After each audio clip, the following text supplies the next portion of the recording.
40.4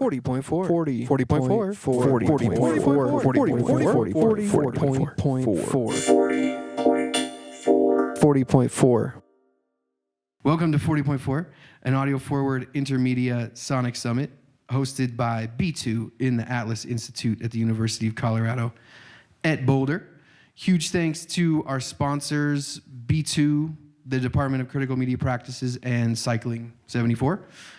Also thanks to our partners and collaborators this year, the Anton Bruckner Private University in Linz, Austria, also the Ars Electronica, LEAF, the Lafayette Electronic Arts Festival.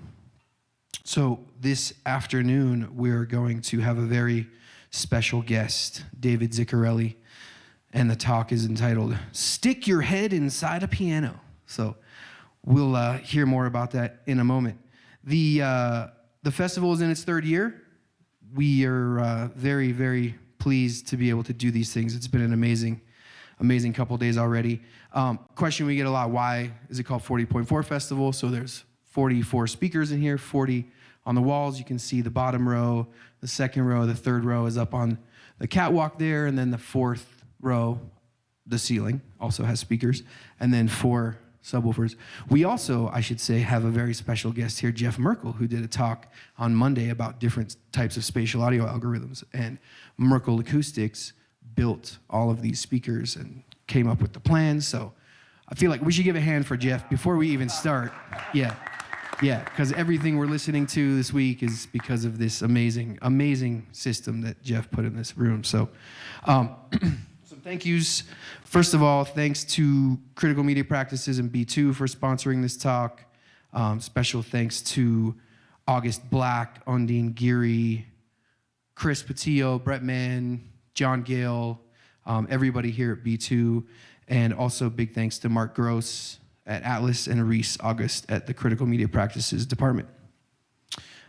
Real quick mention as we leave, Brian Kane has his installation in the next room, which is part of the LEAF collaboration, the Lafayette Electronic Arts Festival, and all of those events will start this Friday is the kickoff party. So if you want links, there should be QR codes on posters, or you can search for LEAF Colorado. So hopefully we will see you later this week. There's gonna be some concerts tonight, Thursday, and then Saturday, 4/20 at 2 o'clock. There's gonna be a concert that is the co-presentation of the Ars Electronica. So let's give David a big hand. Really happy to have you here. Thank you so much.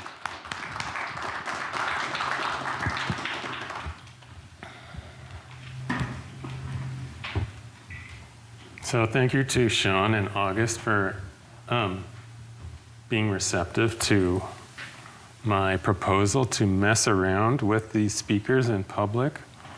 So first I'm going to go on a rant, and then I'm going to show a few demos that aren't really at the level of probably the technical or intellectual or conceptual rest of stuff going on at this event. But I just wanted maybe to get you to think about sound a little bit in a different way coming out of speakers. So here's the rant. So this past weekend, I went to a slightly disturbing performance where 4 guys performed a painfully slow demolition of acoustic guitars. And then the program notes accompanying the performance noted that there are currently 1 billion guitars in the world, and that every year 40 million new ones are produced, one every 1.5 seconds. And they noted that if current trends continue, guitars will outnumber people by 2153. That performance, which was about a half an hour long, was called 4-guitar reduction. And if their statistics are correct, in that half an hour in which the guitar population was explicitly reduced by 4, 800 new guitars came into existence. I mention this because a while back I came to a similar realization about loudspeakers. Not that I want to destroy them, however, but after seeing that guitar performance, I made a quick count of the number of loudspeakers in my house. Came to over 70. That also doesn't count the multiple speaker drivers in one cabinet, which probably add another dozen. But we're talking about cell phones, as we just experienced. Usually there are 2 loudspeakers in every cell phone. Earbuds, cordless phones, 2 if you have a base station and a speaker. Washing machines, digital cameras, smart doorbells, etc. You get the idea. As a guy with slightly more than average amount of technology in my house, maybe my number's higher than yours, but I don't think you'd be wrong if you just speculated that there are currently more loudspeakers than people in the world. So by any measure, we can observe that there is an abundance of loudspeakers and amplification of those loudspeakers all around us.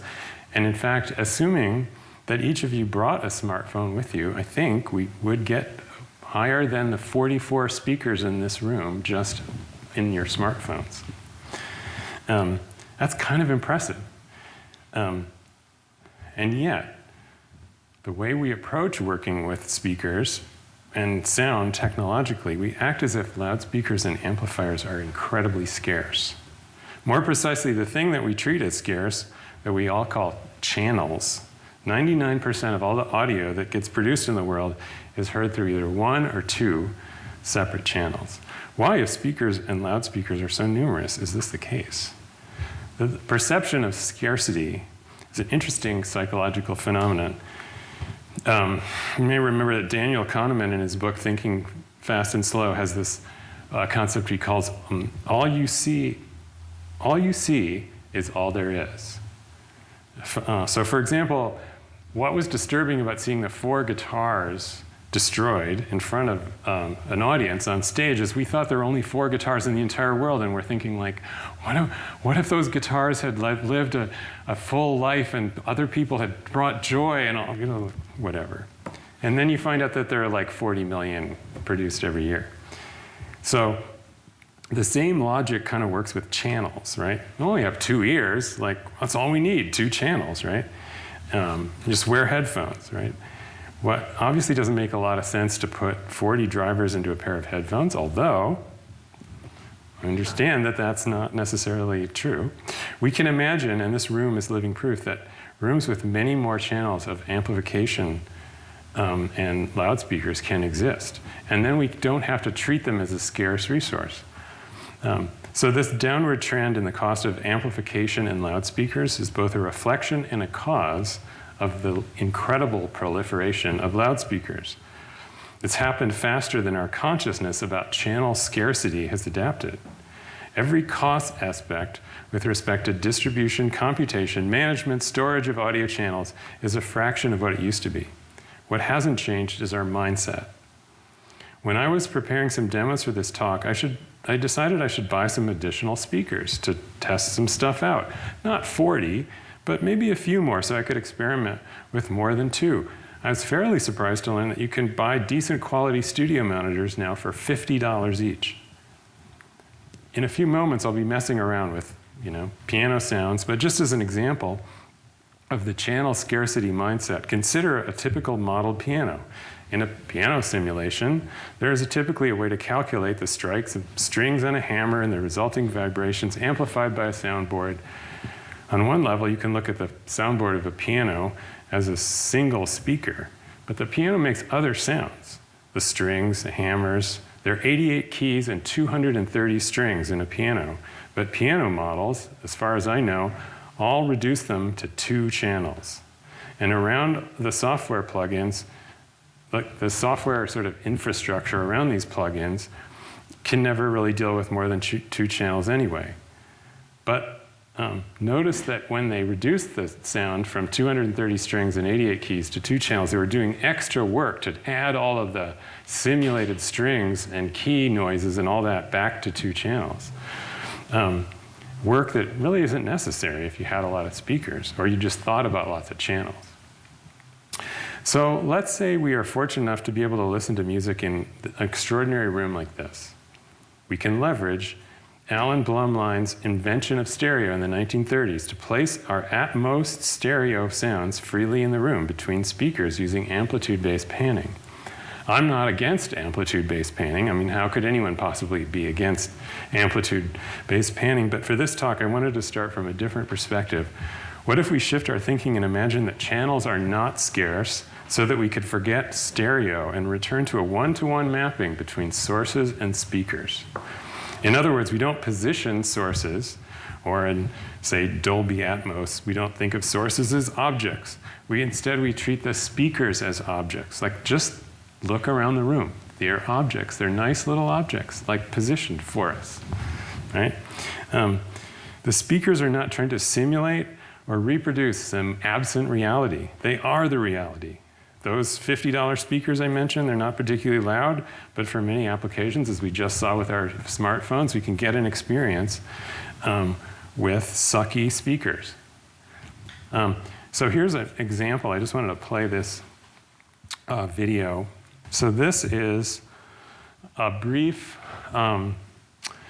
demo I recorded with my phone, I think mono at best stereo, a couple of weeks ago at the Espace de Projection at IRCAM, where Frédéric Bevilacqua and his colleagues on the Sound Music Interaction team were demonstrating this cool new project they have called soundworks.dev that deploys, controls, and synchronizes sound-making software to multiple computers on a network. So in this demo, he's got 40 Raspberry Pis in cardboard boxes, each one hooked up to those very cheap, like, computer speakers that you used to see all the time, and they have microphones and lights, and they're all just arranged on the floor. So it's probably a little hard to hear, but basically what they can do is propagate the sound. So, like, maybe the sound starts in one corner, and then each of the ones around it is listening to the one near it and then propagating the sound. And so you could hear these, like, waves of different kinds of sounds getting more and more distorted as these bad speakers were reproducing the microphone of the previous set of bad speakers all throughout the space. So I'm just going to play. I only recorded like 7 seconds because I was embarrassed to be recording stuff with my phone while other people were actually having an experience. You know that kind of feeling? So here's just 7 seconds. This is a water thing, and so if you actually walked around in it, it felt like you were kind of on the surface of water. I think this woman is recording too, but I don't know. Anyway, so anyway, this kind of like blew my mind, like, as a way of thinking about speakers, just like there's lots of speakers in the world. And so I came up with the following inequality: 40 bad speakers is better than 2 good speakers. So channels and speakers and all this stuff, it's not scarce except in our minds. So that's the end of my rant, and now I just want to show you some demos where I took that idea of what if channels weren't scarce and messed around with them. So the first, so maybe just say, all of these demos use this feature of Macs that came out about 6 years ago called MC. And MC is a way to stick a bunch of audio channels in one patch cord. And really the idea of sticking all the audio channels in one patch cord is to make you think they're not scarce. So if you could say, like, I want 180 channels in one patch cord, then you stop thinking that, like, connecting all the 180 channels is manual labor that you're not going to do. And then you're more likely to see, well, what does 180 channels sound like? So that is that is one of the ideas behind it. It was never meant to be like an optimization thing. It's not supposed to run faster. In fact, it may not even run faster at all than doing it the old-fashioned way. It's like a cognitive optimization idea. And it really helped me, like, get over stereo, if I could put it that way. So the first demo, I'm going to take just a regular sampled piano. There's nothing special about any of these sounds that I'm using at all. And I'm going to use a feature of MC that lets me basically take the sound and then just direct it to a different channel and just see what that sounds like.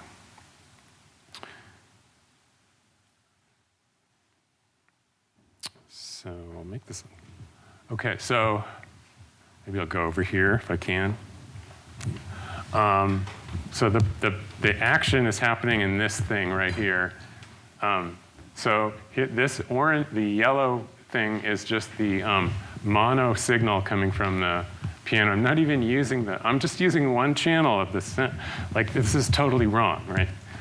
And then I'm gonna send it into this gate, and then synchronous to generating a random piano note with MIDI, I'm also gonna generate either a cyclic or a random gate position, one of the 40, and we'll see what happens. So I'm gonna turn this down and so it doesn't blast your ears.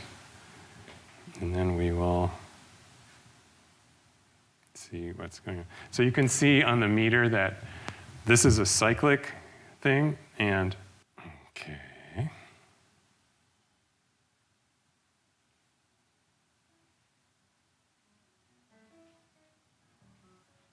I forget that there's another guy with a fader.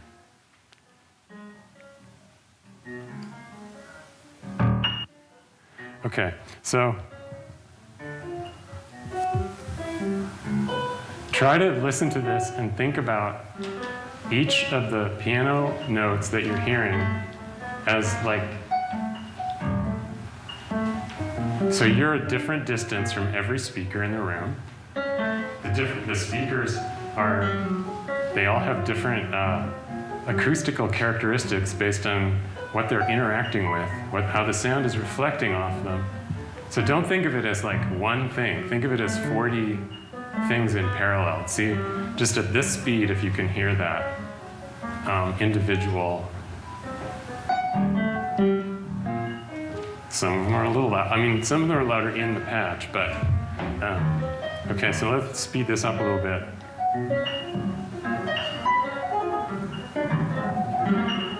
Now the patch starts to screw up, and I realize that there's a bug in Max that I should fix to make the sound better, but you get the idea. And then here's what that sounds like. The bug is even more exposed when I make it random. So now they're just random positions. And just to reinforce the idea of each speaker is its own unique individual, let's change this table so that we only have like one note playing. So I'll just pick like, okay, so now you're hearing, I'll slow this down a bit. You're hearing each speaker play the same input, but in the space, each speaker is different.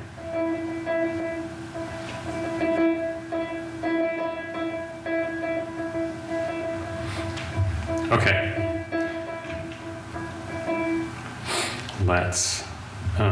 So we're not positioning, remember, we're not positioning the sound at all. Like every of the 40 channels going directly to a speaker, there's nothing in between any of the speakers. So if there is a space being created, it's because of the fact that there are 40 nice speakers like surrounding us in a particular shape. It has nothing to do with stereo at all. Okay, so now the next thing, so this demo uses this relatively new feature of Max where we have the ability to play samples through SFZ format. It was introduced in Max 8.6, and since SFZ is just a text file, I went in and modified this guy's free sample of a piano, which it's like a text file, and then it refers to a bunch of samples that and typically the technique for sampling a piano is that you record every third note. So they started with the lowest note of the piano, and then they went up 3 half steps, and they recorded the next note, and then they do pitch shifting. The sampler does this between the notes that weren't recorded, and it sounds convincing, like it's a whole instrument. So the thing is, with SFZ, there's a way to pan the resulting individual note that you play to a specific audio channel. So I modified the file so that it has 28 outputs.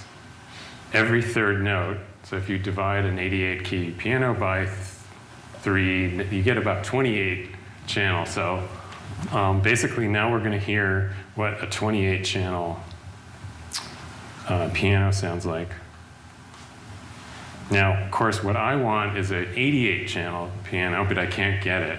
We'll hear an 88 channel instrument in a second, or a 40 channel instrument anyway. Okay, so this one,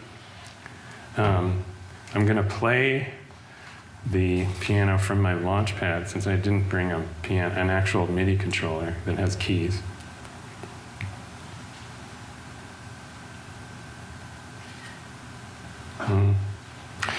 Do I have to go and change the sound card every time?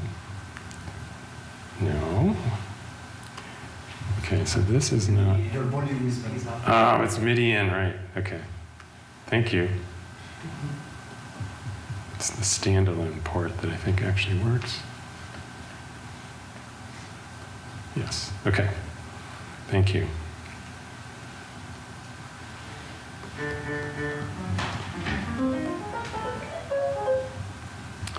So we'll turn that up a little bit. So I think the whole space, you see this, it's like sort of in this area.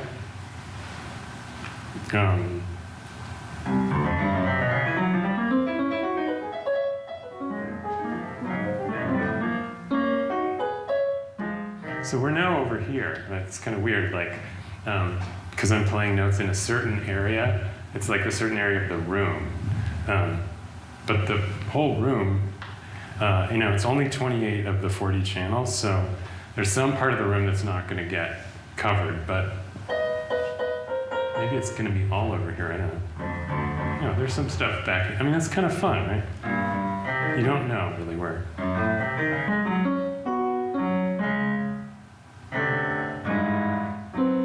Okay, you get the idea.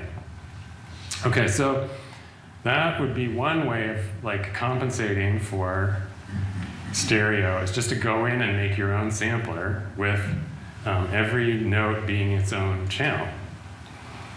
Let's look at another way to do this. So this next one is the same piano sample, but this time I'm just using the old, again, just going to use the one channel of this thing, and I'm going to make 40 copies of the sampler. And so basically every MIDI note that I play is put on a different sampler. So basically I can play 40 notes, and every note goes to its own sampler. And what that allows me to do is treat every audio channel differently coming out of the quote-unquote piano. So basically this, I spread all the channels around the room to each speaker, but then I added this dumb pitch bend thing, and the story behind this is that what I really wanted to do was do MIDI pitch bend on every note before it came out of the sampler, but there was a bug, I would claim there's a bug in this sampler library thing that we're using, where even if you make individual samplers, it treats pitch bend as if it affects all the notes of all the samplers. So I couldn't work around like trying to make the channels independent at the MIDI level, so I decided to implement delay line pitch bend after the sound comes out. So what you'll hear is this kind of like thing. So I'm pressing down on this thing, and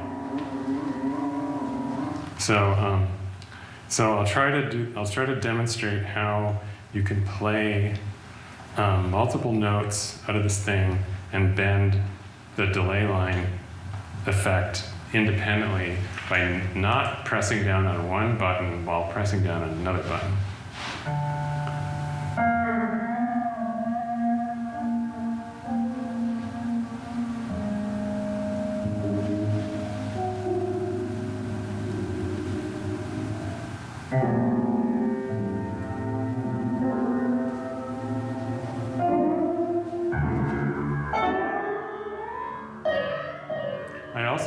have a little table that is making it so that the rate of the echo effect is higher for one range of the keyboard than the other. And I can just draw, I have a little table here, and I could just draw whatever I want. So if I wanted to invert this, I just do this. So what you're seeing in this graph is like the upper notes have a shorter, if you say that the x-axis is the MIDI note number, and the y-axis is the relative delay time that's produced when I push on the button. So now the shorter delay times are at the higher notes.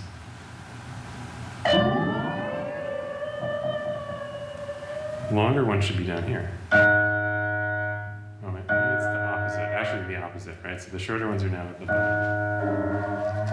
and the longer ones are up here.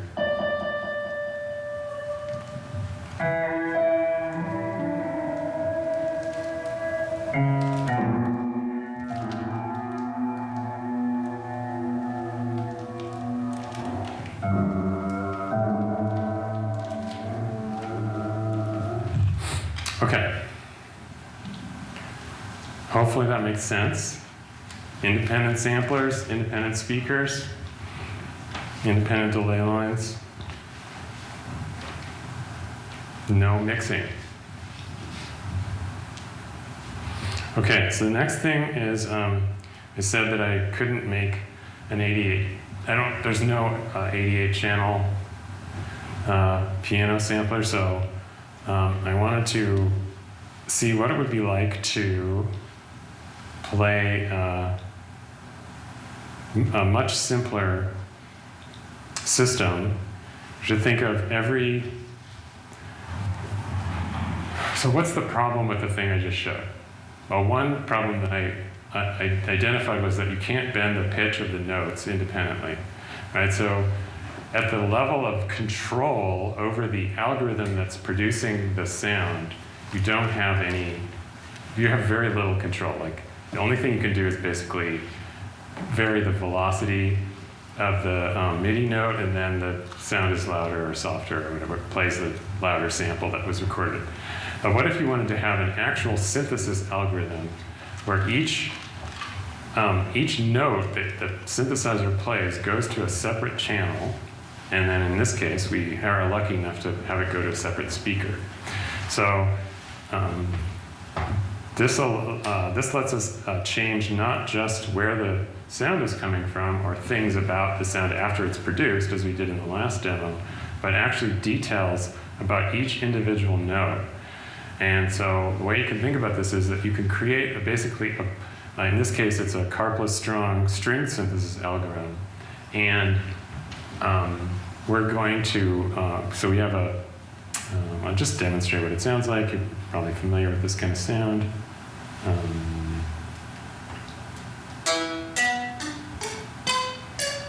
Right? So, but every one of those notes has a bunch of parameters for things like how long the decay is. So for example, if I change to this preset versus this preset, it's a little bit less damping, and okay.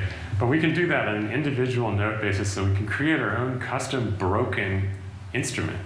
So if I push this button, it randomizes all of those parameters for decay and dampening and all this other stuff. And now if I play this instrument, that's nice. This note is clearly broken and needs repair.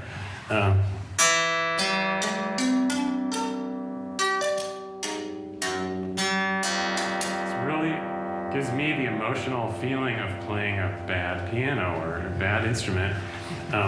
And notice that if you were to approach this the way music technology traditions, you would make a polyphonic synthesizer with a voice allocation algorithm, and you'd have a limited number of voices that you could play, and they'd all get added together to stereo. But now I'm in this room and I can basically have this, I can be inside this like guitar like thing.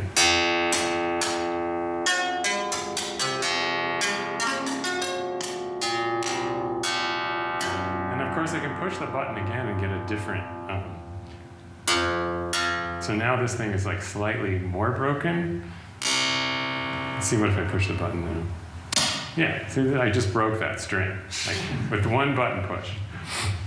So conceptually, this is incredibly simple compared to all of those crazy voice allocation and the thing is you can't do this kind of like per note breaking very easily. Like the per note controls would have to, you'd have to be basically fooling the system into doing this. Whereas here, it's just incredibly easy because you have these basically, what's going on here, that maybe the most subtle thing is this MC Gen over here.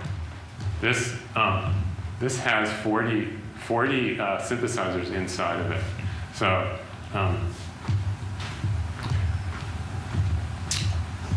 that's the trick. Is like, well, I think this is like taking very little CPU of the computer to do this, and yet no one thinks to do it. Okay, let's go on to the next iconic piece of music technology that we can deviate from, which is the drum machine. So this is a patch where basically I was like, you know, I want to have 40 different sounds that I'm going to play, and each sound is going to go over a separate speaker. So the way this works is that horizontally, each of the rows is a different instrument, and then each of the rows is a different instrument, and then the content in the row, like if we zoom into this, you'll see that it looks like, I'm not claiming this is a great user interface, but it was what I had to work with. You can see that these are more complete as circles, the more of a number between 0 and 1 they have. So essentially this is a score going across with 40 instruments and 40 steps, because why not 40, right? And so what I'll do is, you can hear, I have no idea what this is going to sound like in this room, but you can hear some of the individual sounds. I'm muting all of them. So let's just take this one randomly chosen sound. I'm going to turn this down and see what that sounds like.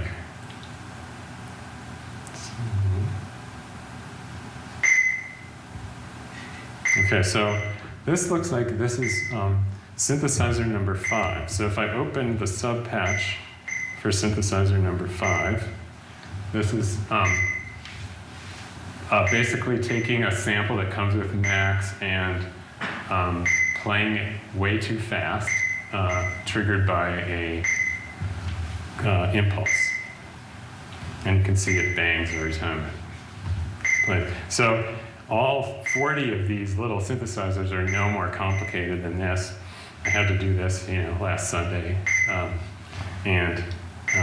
So I'll just unmute some more of them. You can kind of hear.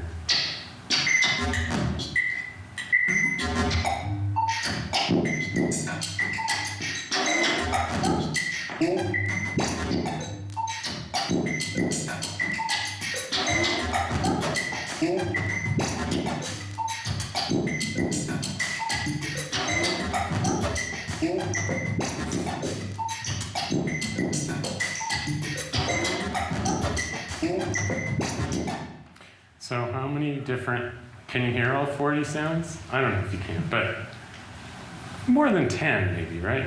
And it's cool to hear this. So kind of what I had in mind was like, well, there are going to be 40 speakers surrounding everyone, so maybe it'll sound like a virtual IDM drum circle. And but really, like, I don't know, if you just listen to, say, another one of these sounds that's maybe got more going on. Here.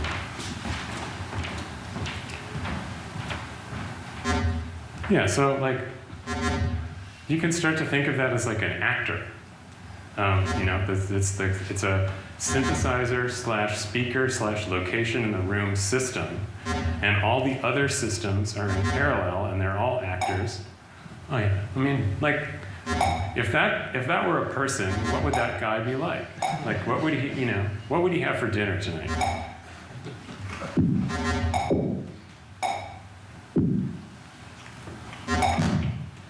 No, that's gonna be it.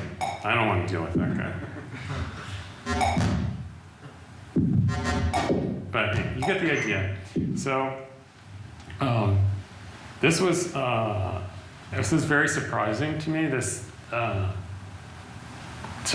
think about the origin of stereo. And so Alan Blumlein, the story that I read on Wikipedia about the invention of stereo is that he's at a movie with his wife, and it's the 1930s, and he's looking up at the screen, and it's really hard to hear all the different actors. And so, because there's only one speaker in the center of the stage with all the sound coming out of it, and he thinks to himself, I have a solution to this problem.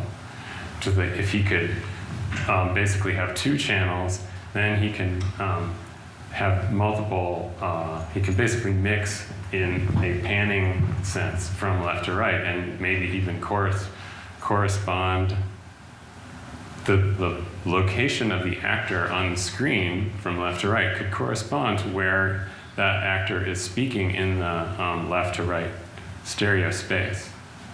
And so this idea, like if you're sort of trying to like unearth, like where does stereo come from in all of our practices about panning and mixing and so forth, that basically the idea was clarification of actors' voices.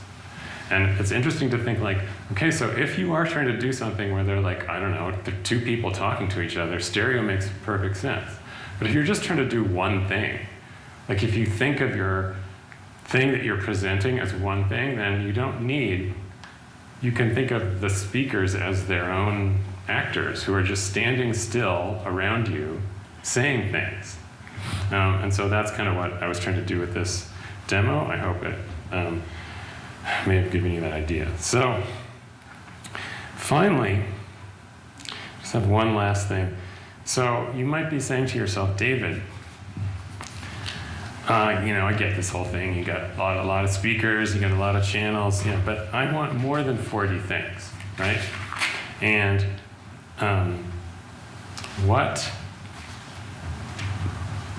you know, like, I don't want to be limited to just the number of elements of sound that I have in terms of speakers.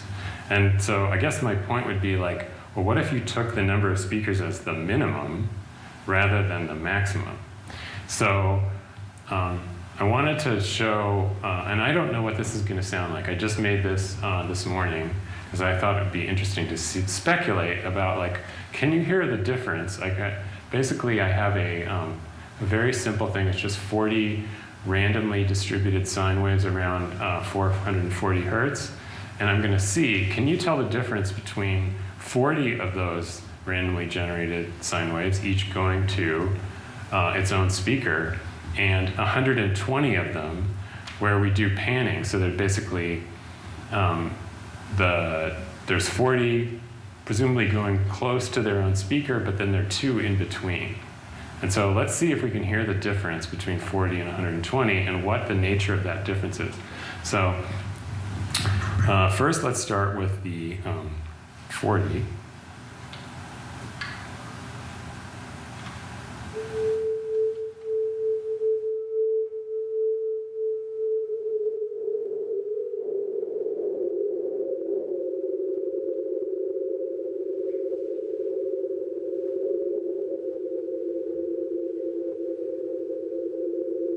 Okay, now let's try 120 version.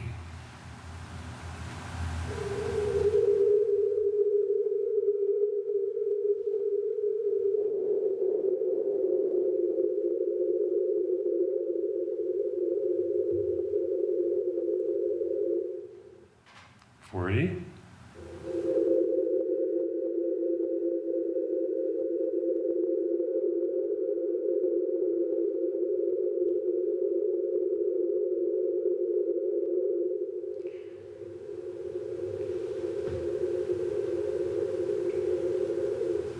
Okay, can anyone hear a difference?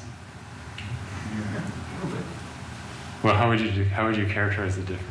Maybe more phasing. Is that fair? Interesting.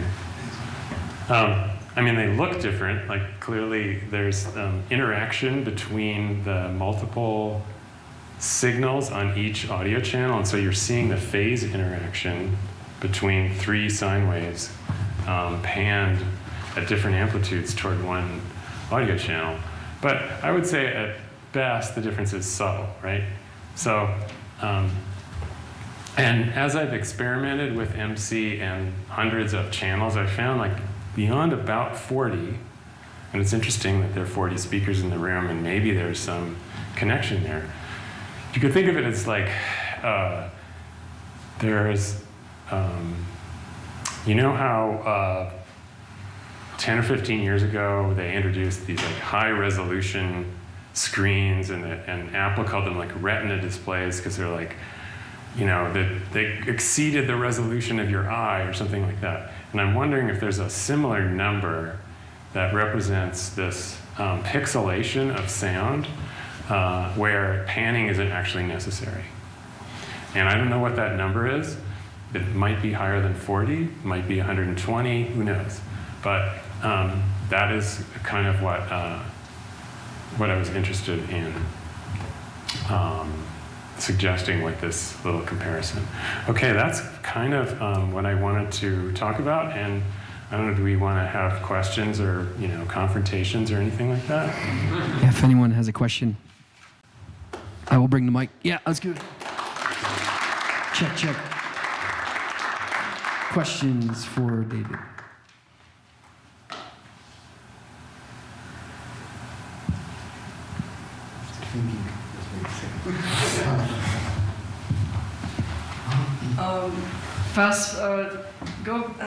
The example that you played at the very first example, I think you had a table and you made all of the pitches the same. Yeah. And they were playing across like different speakers. And I was just wondering if the velocity was also the same. No, it wasn't. So that was not a fair test. You're right. We could go back and see if it made a difference. Shall we do that?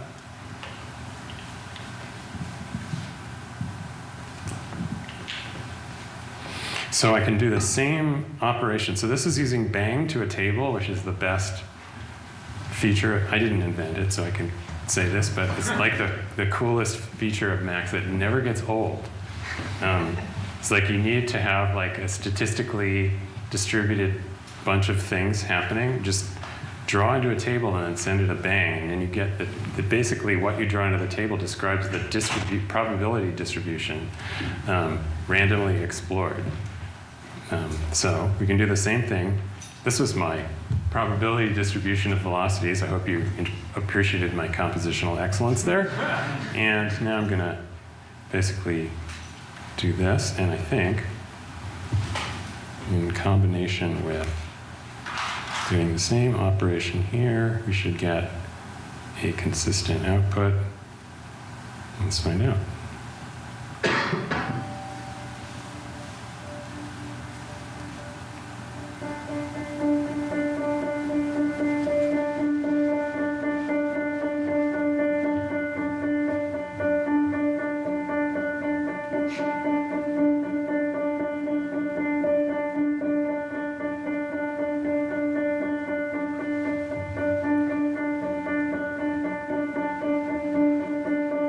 I mean, to me, this is an even better demo, so thank you. I mean, it just shows that, like, that if you hear that, just the individual personalities, your distance, and all these other things that you have no control over as a musician presenting work, like, this is reality, and you can either try to get rid of the reality, or you could embrace it and use it as a feature of what you're presenting. but you rarely get to hear it in a space like this, so thank you for inviting that opportunity. Curious if you showed the ear cam demo that had Yeah. all the speakers on the floor. I'm curious if you know of or have any other suggestions on how to access many speakers. Not everyone has a black box with 40 channels. If you know of any systems or tricks to take advantage of mobile phones, or is it just get a big audio interface? Well, the SoundWorks system is pretty cool. So the idea is that they distribute the computing. And Raspberry Pis are not expensive. Like one speaker, a nice speaker, could be more expensive than a Raspberry Pi. So computing isn't the barrier. And that's the question that everyone at that demo asked, is like, how much does it cost to make one box? And they're like, oh, about $100, right? So that's kind of scalable at some point. So just everything about the way they thought about this just was really cool. So basically, they wrote, I don't exactly know how the system worked, but essentially they had a master computer, and they were switching presets on the master computer, and then over the Wi-Fi, it sends new JavaScript code to all the Raspberry Pis to run. So they don't need wires, but everything is battery operated, and even the programs don't need wires. And just like that whole, just conceiving of that whole thing was like really exciting to me, and I really want to do more thinking along those lines, because I'm a guy with a computer and a big audio interface. Like, that's the way I would have approached this problem, you know. Now I'm thinking about it, it's like, actually, and they had like cool synchronization ideas, and yeah, it's like, I never thought of the distribution of computing as a way to solve some of these problems that you're identifying. But that's the first thing that comes to my mind. And that one was sending sound acoustically, picking up a microphone and then play it somewhere else. Yeah, but they had demos that didn't really involve the microphones, that just showed kind of the same kind of concept that I had, where it's like, you know, one source coming out of one box. I also just like the cardboard box. I mean, just like, they can pick them, you know, like, they could set this whole thing up really fast because it's all in a cardboard box. So they just have a storage room with all the cardboard boxes, get a bunch of people to help set them out, and they're done.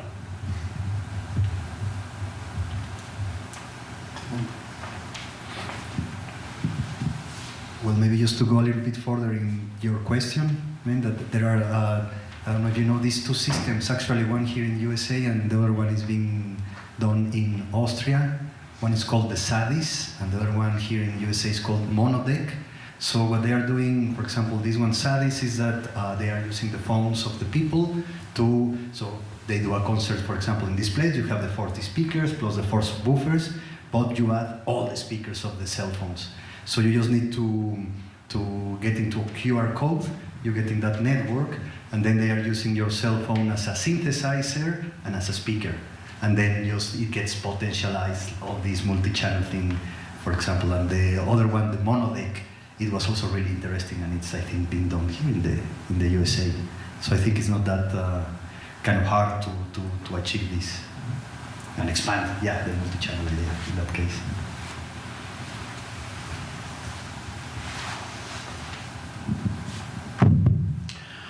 Any other questions? You mentioned that there was a bug when you were sending stuff around the channel, so I'm just curious if you're at liberty to disclose the bug. Yeah, the bug is that the gate object, which is what is going on here, and so it has this attribute called ramp time, and you specify the ramp where the gate turns on and off so it doesn't click when you switch between inputs, and it's 3 milliseconds.